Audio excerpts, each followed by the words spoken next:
Македонската одбојкарска репрезентација постигна четвртата победа во групата од Европската лига, откако попладнува со Влад Австрија со 3:0.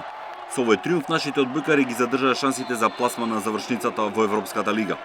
Првите два сета избраниците на селекторот Жарко Ристовски ги завршија со 25-18 и 25-17, а во третиот сет беше 26-24 со спасена една сет топка.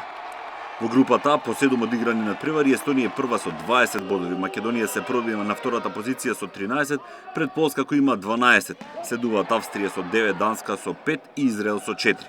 Македонија и Австрија утре ќе одиграат уште еден надпревар со почеток во 19 часот. По надпреварот разговаравме и со актерите од нашиот табор.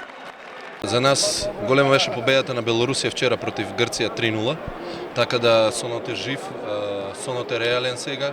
Зависи од нас сега првите 3 бода ги прокниживме. Се надевам дека утре исто така ќе направиме 3 бода и со 16 бода ќе патуваме у Полска. Вкупно имавме 5-6 грешки во првите 2 сета, а кога ги сведуваш грешките на минимум, тогаш многу полесно да се игра и противникот греши, имаш сигурност, добар прием, добар напад. Утре ќе биде многу потешко. Денеска го добивме надпреварот, меѓутоа го добивме благодарение на противникот кој што направи премногу сервис грешки во првите 2 сета. Задоволен сум од сработеното денеска, можеби еден од нашите најдобри надпревари во годинешната Евролига. Утре нов ден, нов предизвик. Она што денеска го прикажавме навистина многу вреди за самодовербата, а исто така би сакала оваа победа да ја посетам на сите љубители на спортот и ете овој празничен подарок во овој празничен викенд за цела Македонија.